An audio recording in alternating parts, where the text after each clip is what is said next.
Hi, I'm Tony Allen Bernier, and in this video I'm going to show you how to make a cool pair of mittens using one of my kit style patterns. Just about anyone can do this. If you can punch a hole and put a needle through it, you can make yourself a pair of mittens. Every single hole is marked, so all you need to do is tape the pattern to your piece of leather, punch where it says punch a hole, cut it out, and sew along with the video. There will be 6 different sizes from extra small to extra large, and with tick marks on the pattern, if you want to sew it on the machine, you can do that also. I'm having a lot of fun making these mitten patterns, so with that said, I'm going to have at least 2 more videos coming out. I'm going to be doing standard mittens for like everyday use. I'm going to do a work mitten pattern pack, and I'm going to do a ski mitten pattern pack, all of which are going to have a 1 and 3 finger version, a 2 and 2 finger version, and the standard mitten version. If you don't want to miss any of those or any other free patterns and videos I put out, you can subscribe to my channel. It helps my channel grow. It helps me be able to put more free content out. And as always, a big thanks to the Leather Crafters and Saddlers Journal for sponsoring my channel. They have a great publication and do a ton for the crafting community. I suggest checking them out.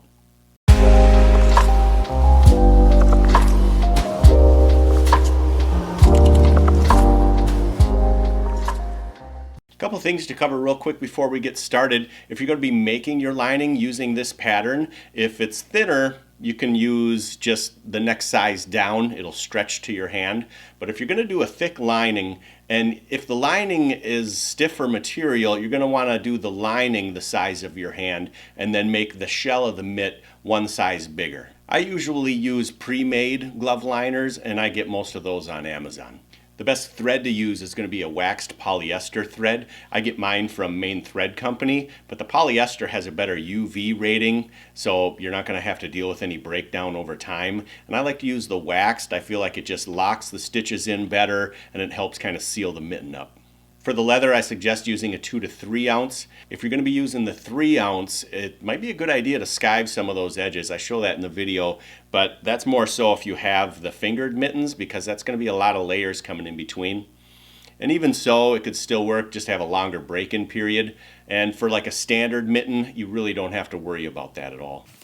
Start by getting your base measurement. You can use one of these tape measures right around your palm above your thumb there.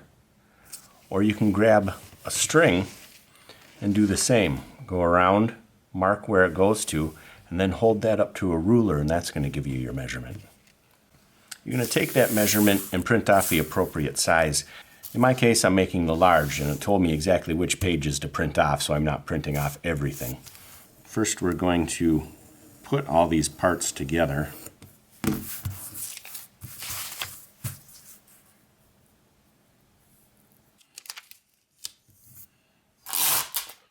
If I was doing the kit version where I tape this down and punch every hole, I'm going to just cut it out just outside the line right now. But if I'm doing the sewing machine version where I'm not going to be punching all those holes out, I'll put a layer of tape across this whole thing, flip it over, and even put another layer across the back. That'll give it some rigidity for when we trace it.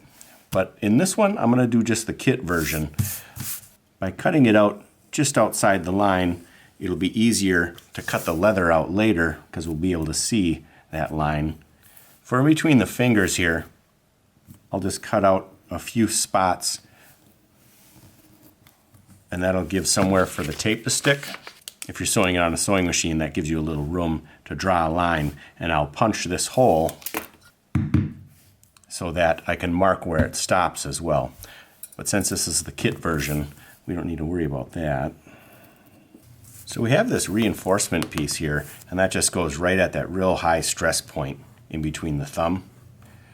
But if you don't want that, you can use this, which will go around the entire perimeter, just reinforcing that entire seam. A couple things when you're cutting out these reinforcement parts. Since that edge of leather will show, when I punch that first hole, I always mark it towards the inside, never to the outside, so that mark won't show. Plus, I always cut out, for this round one anyway, I cut out the outside first, so that's straighter, and then I cut the inside out since that'll be hidden. Here's a piece of leather I'm going to use. It's a nice 2 ounce, maybe a 2.5, but you're going to want to take a look, and even though down by the belly might be softer, it's going to be a lot more prone to ripping. Those stitches could rip out of that a lot easier. So I'll make sure I try to keep it up closer to where the spine would have been. You get a tougher leather. And if you're questioning the thickness, and if it's soft enough, I usually give it the bend test.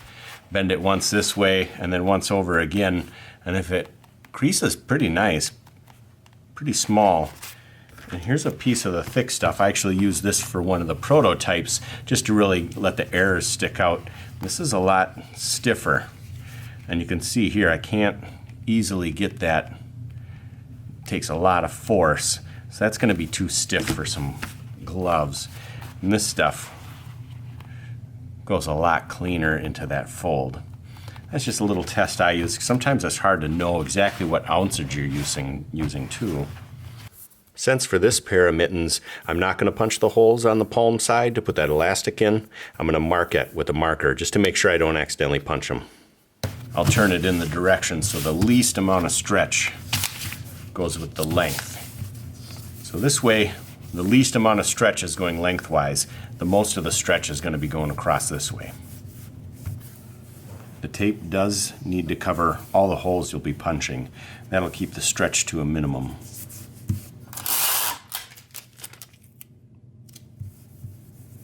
Make sure you're pressing that tape down good in between these fingers here so you get a good adhesion. Even though I'm still doing the kit style version, I usually like to sew that elastic across here with my sewing machine, but if you want to do it by hand, just punch all these holes out. I grade them out so you kind of have a reference to know. So when I start the parts that will have that little white dot in the center of the stitch mark, it's going to be this one, and then the thumb is that hole goes together, and that's the same hole. So I like to start by punching that first and then mark it on the back so that I have that reference for where that will line up and that thumb will line up. That seam is going to be right here. So I'll just flip it over and give that hole a mark.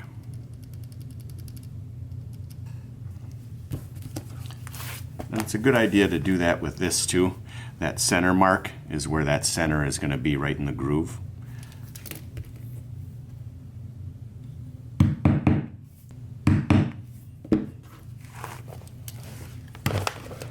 And then mark those.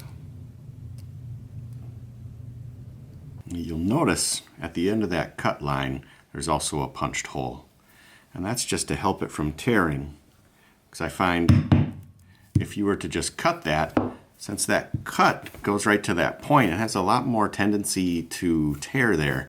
You can cut these out with a pair of scissors. I usually use a sharp utility knife. But with this center one, you just start in that one hole there on the end and just focus on being right in the middle, and then just curve it to one side or the other. You can cut the whole thing out with this knife, or you can use a pair of scissors. So when you're putting that welting in the mitt, what I do is I just print off either the left or the right, because you only need one of the weltings per mitt. And since it's already a mirror image from the palm side and the back of the hand, you just use each one of these to make a welt, and that'll be for each glove. You assemble the pattern for each side, and you're going to cut it out like you did before, just short of that line. But this time, since we're going to be cutting it out on that gray line, we'll just take this pattern and do the same on this inside line. Cut just inside of that gray line.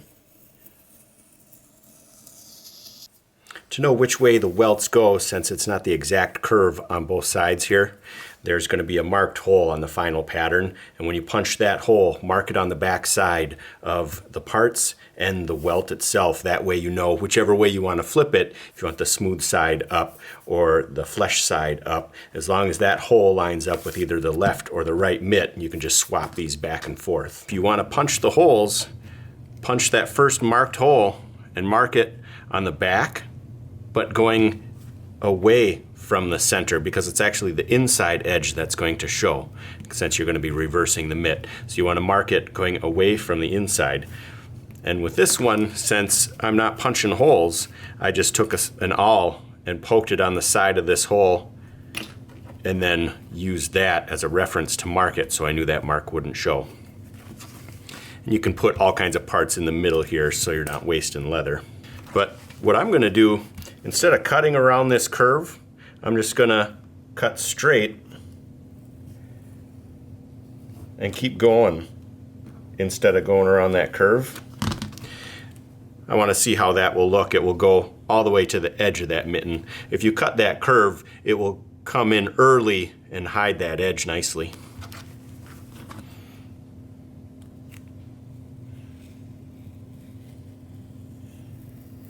Just remember, this outside edge actually is going to be hidden. So it's when you're cutting this inside edge that you want to make it as straight as you can. If you're using a real thick 3-ounce or something that's real rigid, you may want to skive this welting as well as the glove itself. The thing is it's a little bit reversed. You would think you would need to skive this inside edge because that's the shape of the glove, but it's the opposite, because when you flip it inside out, this inside edge will become the outside edge. So if you're skiving this, make sure you skive this outside edge and keep it away from the stitching holes. If you want to back the mitt with some fur, you're going to first take this pattern, cut it out right on the line, but you do want tape on both sides to kind of make it rigid like a tracing template. You're going to punch all the holes, and I went with just a tiny bit larger hole punch to make it easier to mark with a marker in between. And I cut out sections all around so that I can tape it to the back of this. So first thing, you want to find which way the hair goes. The nap goes down towards me, so I'm going to flip this, and you want the hair flowing towards the wrist. Check for thin, stretchy spots. You want to try to get a nice solid piece of leather. Once you find a nice solid area that's not thin, you're going to tape this down, but don't cover up the holes.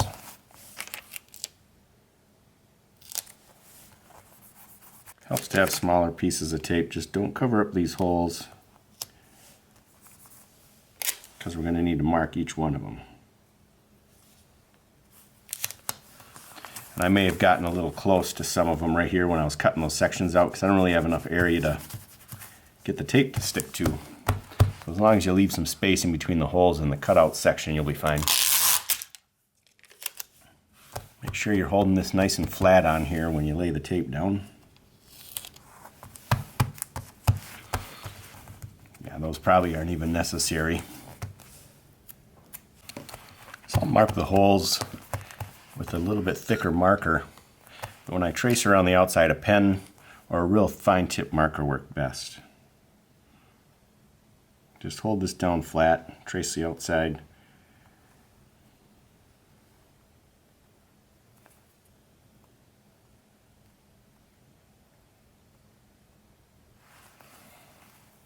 That way you get each one of them holes marked. I also try to hold the marker straight up and down, just so I'm not tucking it underneath there.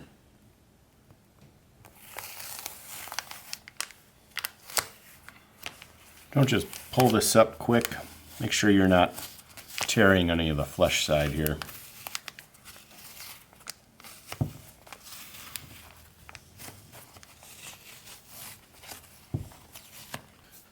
When you're cutting out fur, you want to cut it from the back side, and you want to make sure your scissors are right up against the skin. If you just throw these under here and start cutting, you're going to cut all this fur and it's going to look real weird. You want to tuck this in so it's going in between that fur, little clips.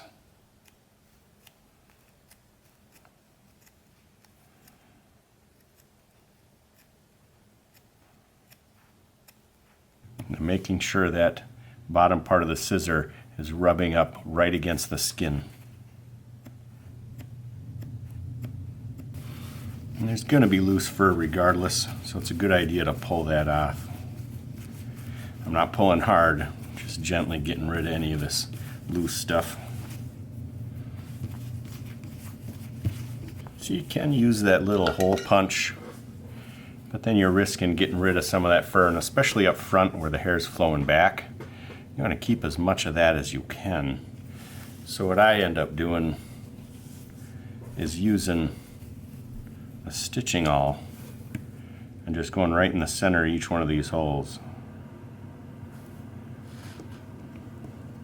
That way I have something for the needle to find.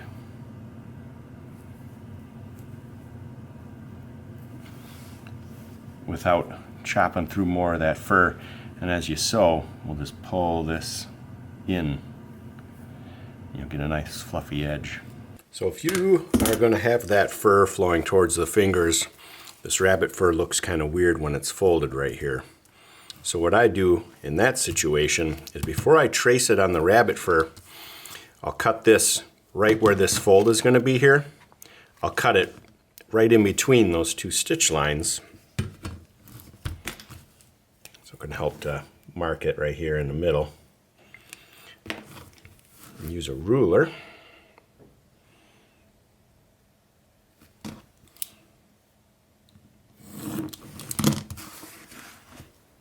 And then I'll take this other piece after I use that to cut the parts out. And I'll cut this out just past these stitches here, and I'll do a little notch so I know I'll just use the outside line here. But that's going to be used to cut a piece of brown leather so I can just wrap it around the edge and have a nice brown edge on that. So I'll tape that down and cut that out. And you can punch the holes so that you can sew it by hand as well.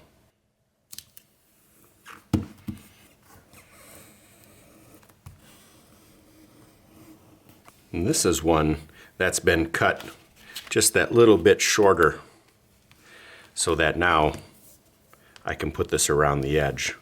And I'll just fold this in half. And if you have the pre-punched holes, you'll know how to line it up just right. But fold that in half and make sure it's pressing the fur nicely. That way, if you want that fur flowing down towards the fingers, you can do that and still have a nice clean looking edge.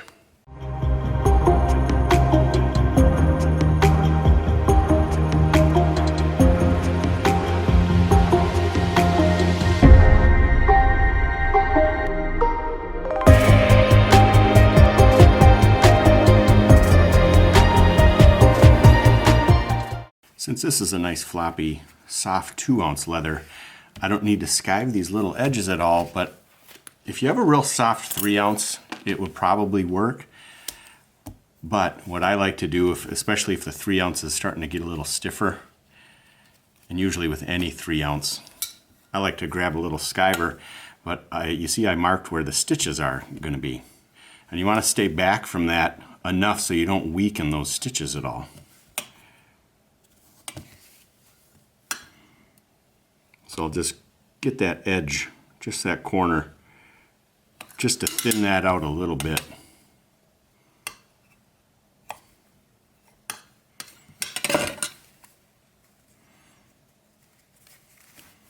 Don't want to go overboard, and you do want to make sure you're staying away from where the stitches are going to be far enough so that it doesn't weaken it.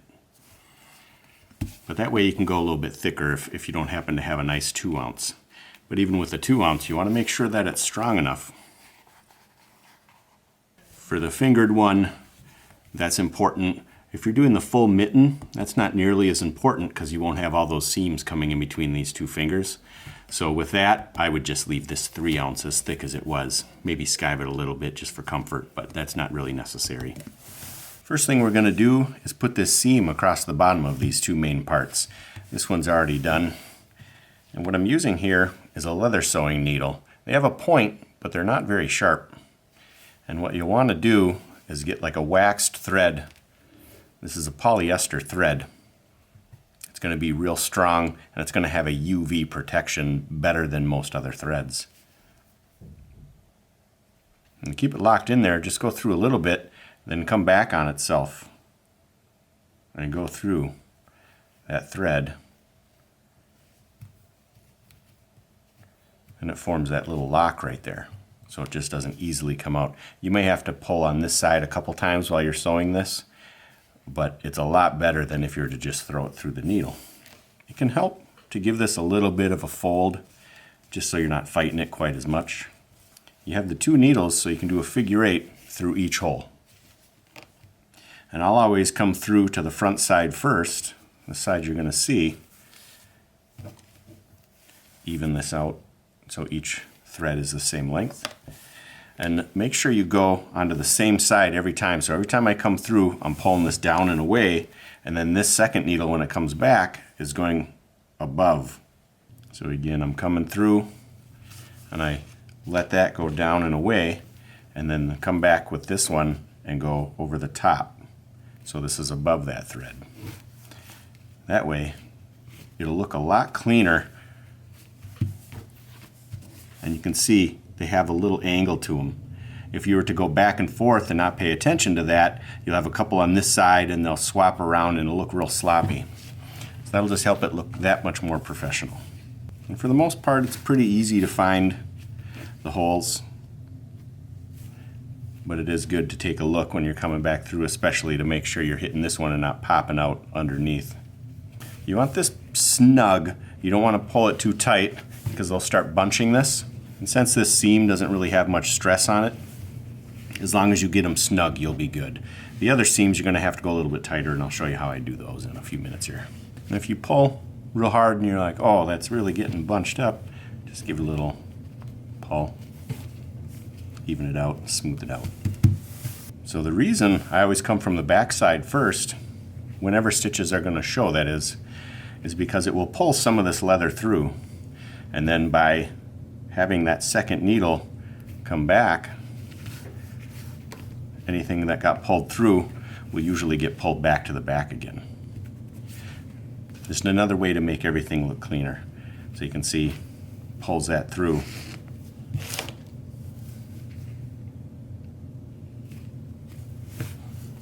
And then it just corrects that. Those two are done. Next we're going to prepare the thumb piece. Usually what I do is, since I'll be sewing around this, I'll just go 4 times the length to make sure I have enough. Fold the good sides together, and since this is where the thumb's going into, this will be the tip of the thumb. We're going to sew towards that tip. So even though these stitches are going to be hidden, I still like to have that thread come through and follow that same pattern as before, where I just come through and then go over the top. That way, if for some reason a stitch is a little loose or something and some stitches start to show, they won't have any discrepancies. It'll still look uniform.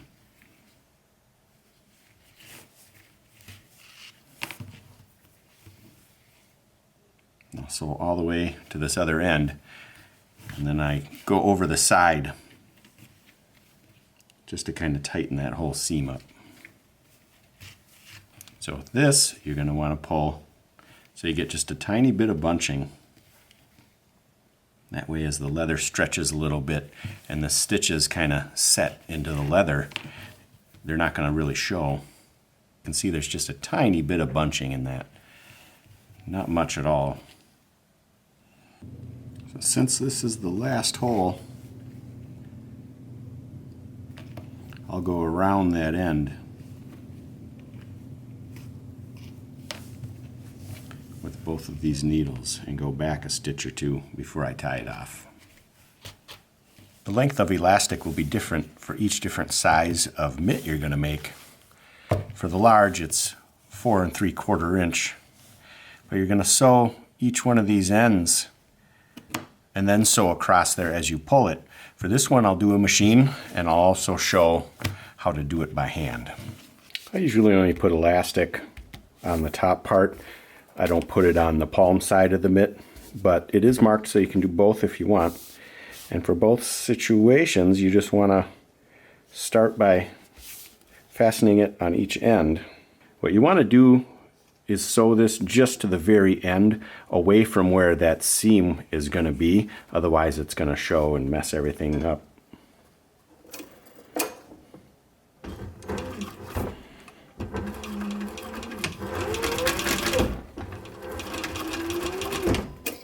I like to pass the edge just a little bit with the elastic. That way I don't have to worry about it letting go and fraying. And also you want to melt this end with a lighter. That'll help too.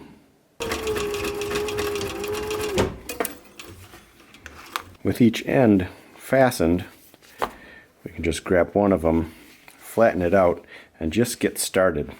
You can go one right in the middle, but I like to do 2 stitch lines.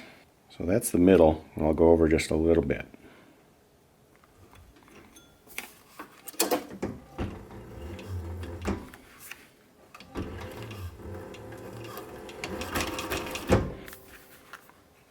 Go like 1 or 2, that might be 1 stitch too far, but you want to go 1 or 2 stitches and then pull this.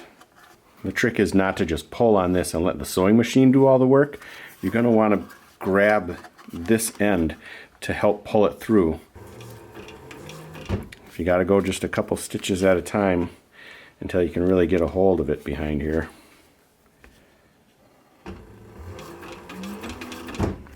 And I also take a look and make sure I'm aiming right straight across where I want that to finish. And it can help to pinch it right there so you have a visual.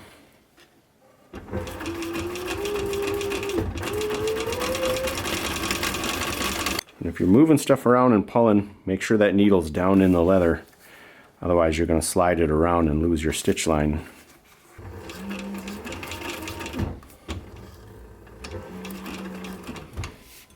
The other thing I like to do is try to get this placed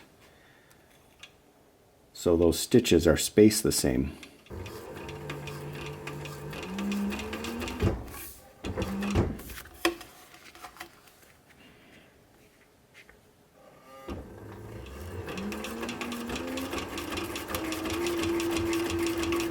And that will kind of start to bunch more once the leather gets used to where it wants its wrinkles and folds and whatnot.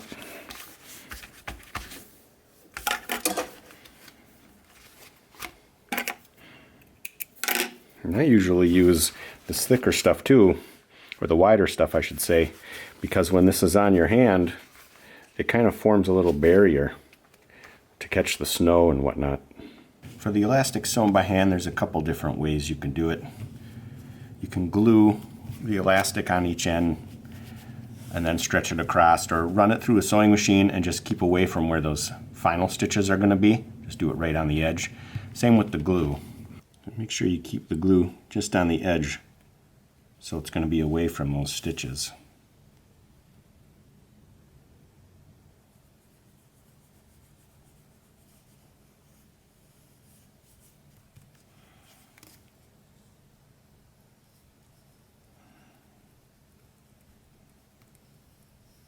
You want to make sure those stitches will be right in the center of this.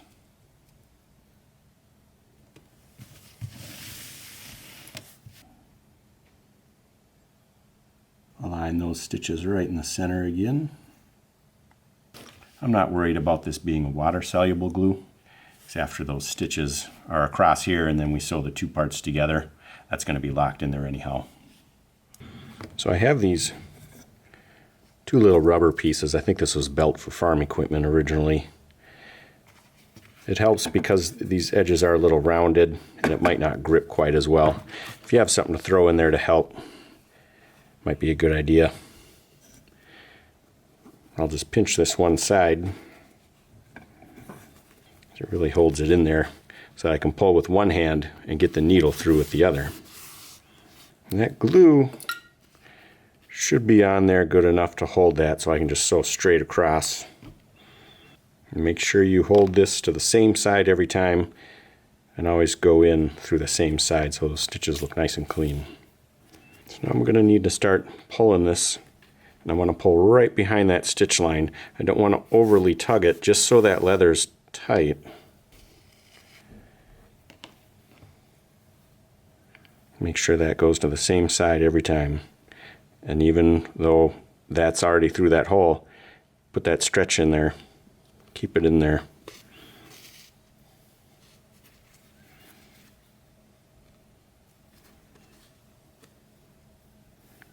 And you should be able to just look at where you're pressing to find that hole. Continue all the way down. When you get to the other side, we'll flip it so we can get them last few stitches. And if you have extra needles, you can just leave it in the vise, do the other side, and then flip it and finish both sides. And I happen to have 2 of these vices that I can set up, so I get both of my hands free.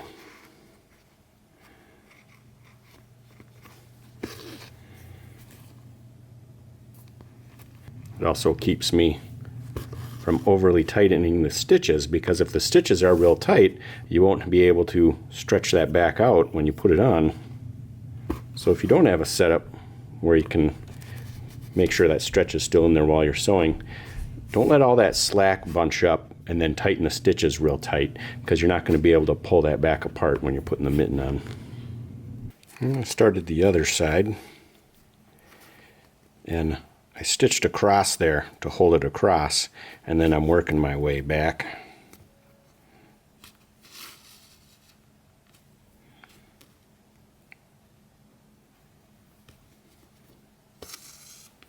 One thing to watch for if you have it spread out is it might bunch up in between the two stitch lines. So you might want to flatten that out so you don't get a roll in there.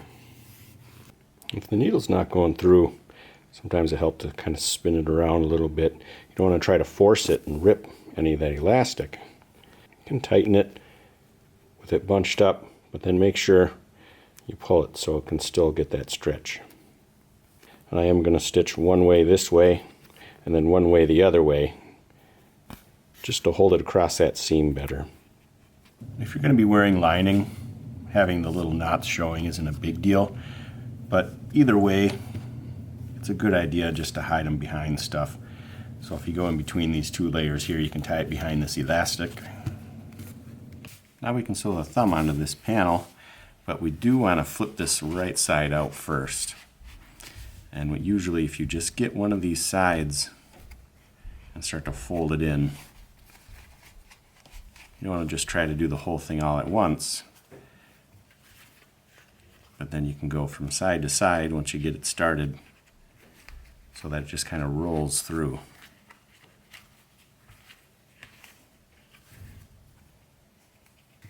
You don't want to force this, especially right after you sew these together. You don't want to be rough on them. You got to give it time for them stitches to kind of set in and to get used to the shape. So you have a couple options. I like to use this little reinforcement for this stress point. There is one that goes the full circle, so the whole thumb's reinforced. But I'll start, since this hole that the final stitches through is the hole that's going to be on that marked one and through this third one here, I will go through and the thumb's going to be like this. I'll go through that and it'll be sitting like this. So I have the hole marked on the back, but I know it's this third hole here, and I know it's this hole right on there. The first couple are tricky.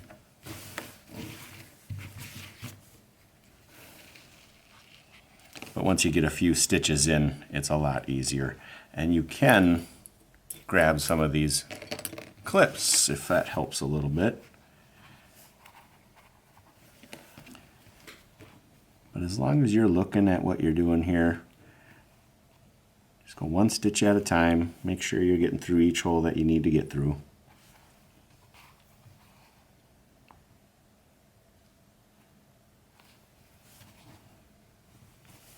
And I'll pull these to the other side because it's easier to look at it from this side.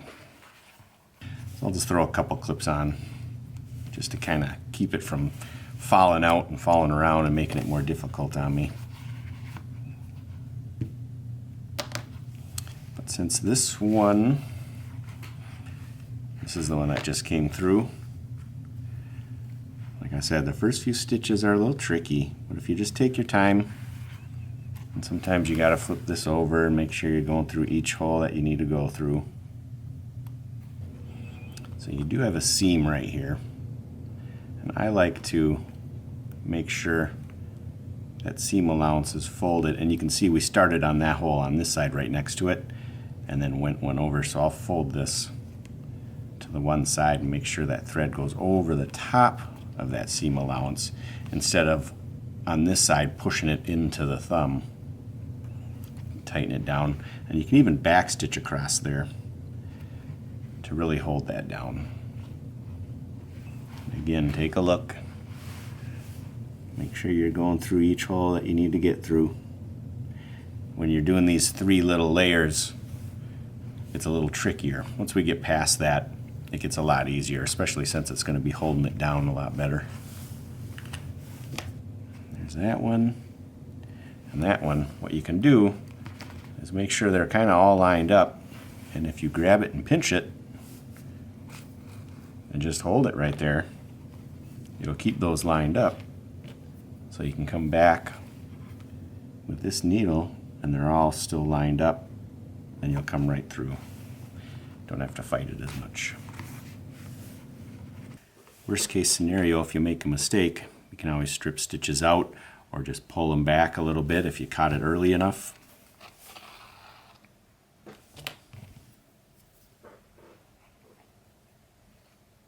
Like right there, I think I missed, yep.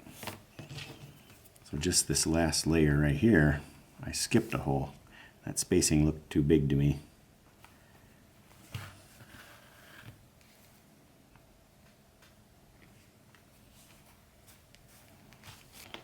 The other thing that helps, if you haven't sewn a lot of stuff, especially like this, is all those marks that are on the pattern for if you're sewing on a sewing machine. You can mark those holes so that if you get to one and you're off, then you know, and you only got to go back a little bit or fix it up. You can't really see the holes on the back, but if you go for the spacing, like I found that right away, you can usually find them pretty easily. Just press the needle into that leather. So I'll just go for that spacing, kind of rub the tip of that needle right there, and it finds the stitch. Check to make sure I didn't skip one or go through that same one again. Make sure they don't bunch too much up, because you'll get that gathering of material around the thumb. A little bit's okay. So I'll go right up to where I went, maybe one past it to lock them together, then I'll back stitch a couple to lock that in. But instead of just tying a knot, I'll come back through with another back stitch in between the 2 layers, so that knot goes down in between these layers instead of riding right in your thumb here. And you can tap it with a little mallet or something too to smooth that section out. Just be careful, if you're tapping any of these seams with a mallet, it doesn't take much. If you hit it too hard, you're going to force that thread to rip right through the leather. So I usually don't. I'll just give it a squeeze with my finger. And when I back stitch, I don't try to miss the thread. I actually try to go right through the center of that stitch so it goes through the thread, kind of like when we lock the thread into the end of this needle, which just came off of here. It just kind of locks that stitch in. And then the next stitch, I'm going to come back through in between these 2 layers.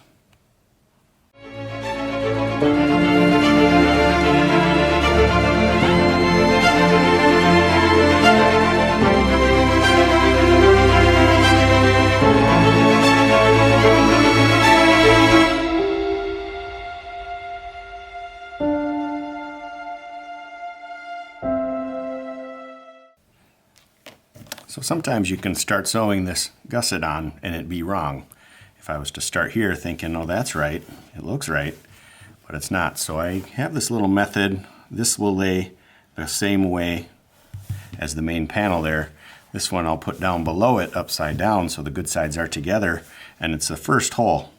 So you'll just come up and it'll be that first hole there.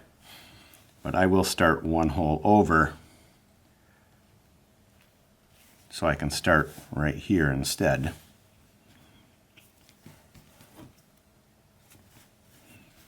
And make sure on the back that you're hitting the right one.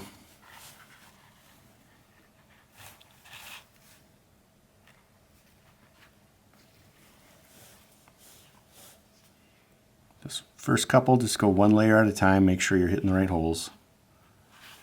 And that one is the center one.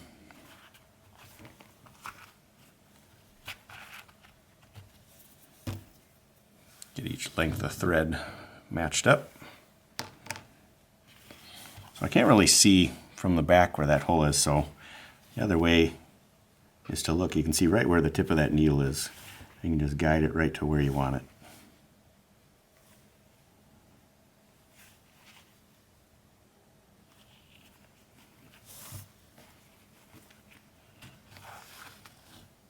And you can, if this is trying to twist, I don't know if you don't want that much stress on that seam right here. You can put a little clip right there if it's pulling too much, but it doesn't matter all that much. So now they're starting to line up a little better. It's getting easier, especially because you can go through, squeeze these two layers together when the holes are aligned, and then the secondary needle will fall right back through pretty easily. Now that we're away from here a few stitches, you do want to make sure you put just a little bit of bunching into this. That way, again, as your leather stretches, and after you put it together, like I showed before, you can give it a little bit of a stretch. It sets them stitches in, tightens them up. So we got to the last hole on this side, and then you have the row on the other side. These two holes are directly across from each other. So we came up, but I am going to go through that hole from the other side, back down into this one, the next one, so that it holds that down and is pulling that into the glove a little bit. I'm just going to cut these and tie this off, and we'll do that other side.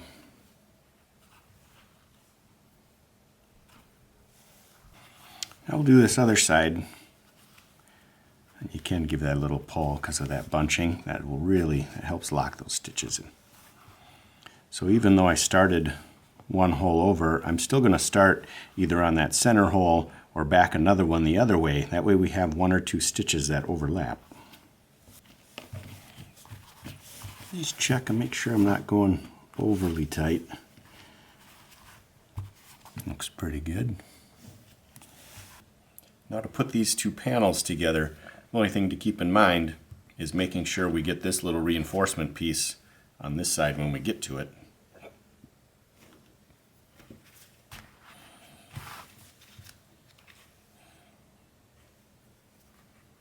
So sometimes I go around the outside of this edge. Sometimes I don't. You can use a shorter piece of thread if you want, so you can have less to deal with as you go through each time.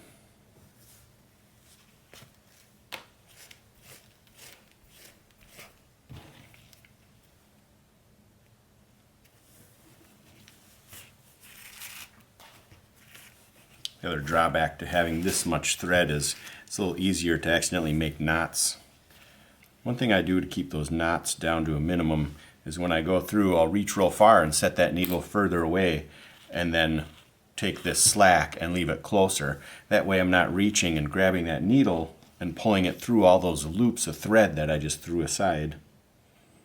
Same as before, you want just a little bit of bunching in this as you go. That way when you're completed and you kind of stretch it out a little, those stitches tighten up and really lock the two layers together without showing the thread. Another thing I do, even if I was top stitching like on the black pair that I'm making, the top stitching is going to be white, but I still use a black thread for the rest of the stuff. That way, if it starts to show a little, you're not going to see that thread. When you get up to this point, you want to sew right up to the hole before the hole that starts connecting this gusset piece.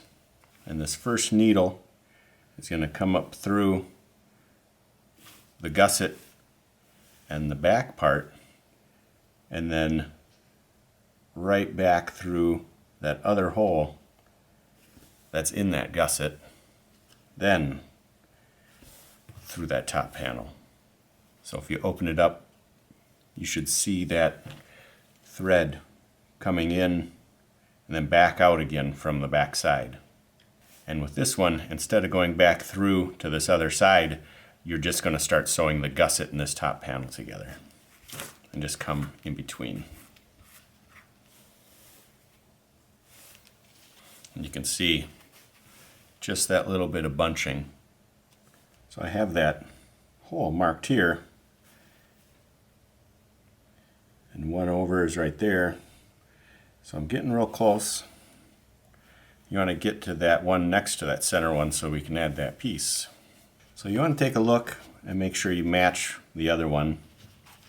So the good side is going to be the same direction as this one. So it'll be on here like this.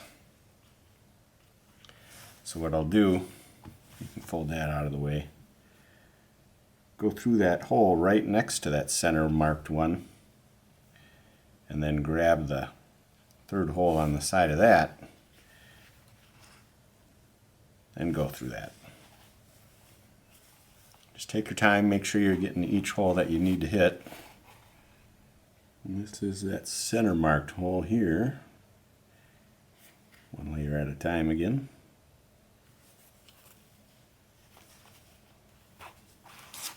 I'm not trying to wrench it around to line stuff up. I'm trying to take it easy on this.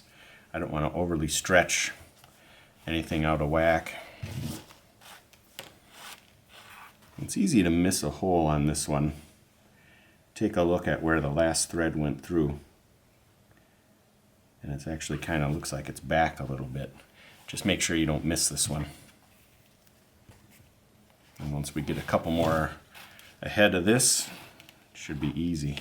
Gotta make sure they're all laying flat. Everything's lined up. Snug it up. You don't want to go overboard right here. Alright, so just continue on. Do the same thing on the tip of the finger here that we did on the other side. And finish it up. Just double check. Make sure that's the right one. And I'll place this with the good side up on top of that. And then this will just be sewn together like that. When we turn it inside out, everything will look nice. So this first hole right here, we'll go through. I'll sew this together, then cut that excess off right to line up with that.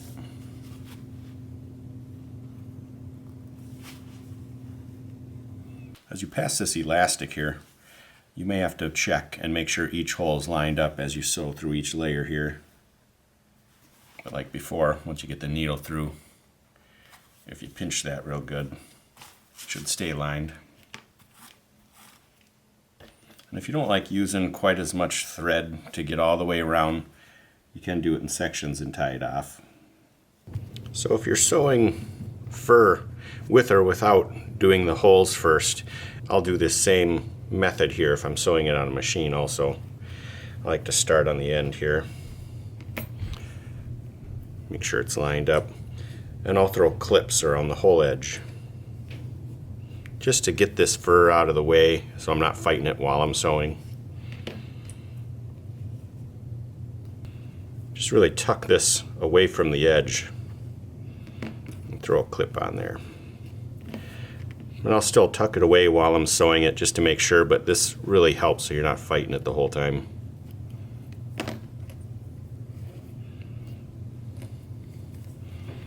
If I was putting the welt in, I would just do the same thing, just throw that welt in between the two layers.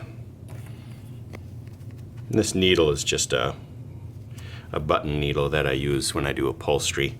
Anything will work really. It can be a little tricky to get the finger section pulled through, especially if you have a stiffer 3-ounce. But by getting just the tip started, and then you can just keep rolling it down in.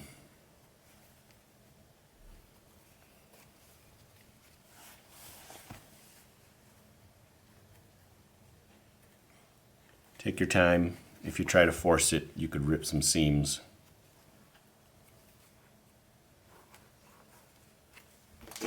You can grab a pen or something, but that makes it a little easier to go too hard. And just kind of press it in there to start. And then as you fold it in, press that down. Just a little bit at a time. If it starts to bunch up in there, you can grab a pen or something. And once you get down far enough, you can actually come in and grab the tip of this finger here. I always do the finger first, since this side's easier to do.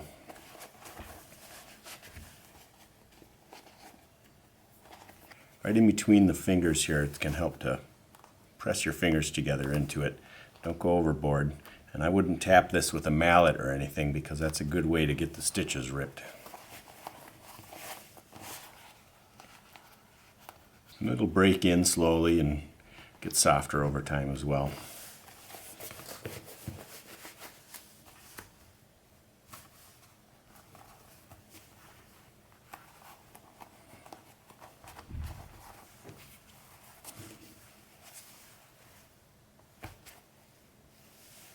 You notice it looks like there's some slack in this gusset piece, and that's so it doesn't pull too hard when you're moving around and doing stuff.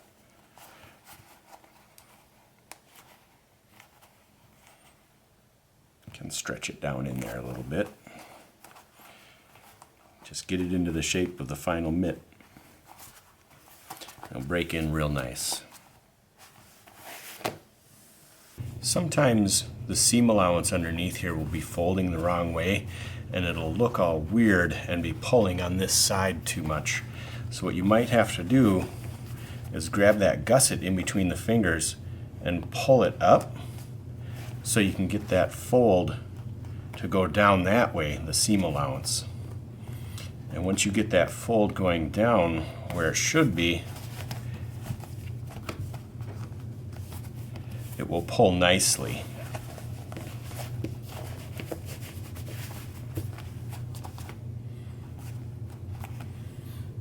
Otherwise, this seam allowance, if it's flipped up this way, this side, the top, will get pulled and have creases, and this will be all weird looking there. But if you pull this up and get that seam allowance down like I just showed you,